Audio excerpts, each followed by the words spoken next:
नमस्ते दोस्तों, आज की वीडियो में 9 वाट की एलईडी प्लेट लगाई है और 9 वाट का सर्किट लगाया है।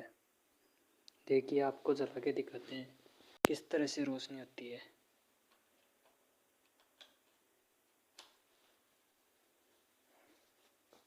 ये देखिए, बिल्कुल बेहतरीन रोशनी हो रही है।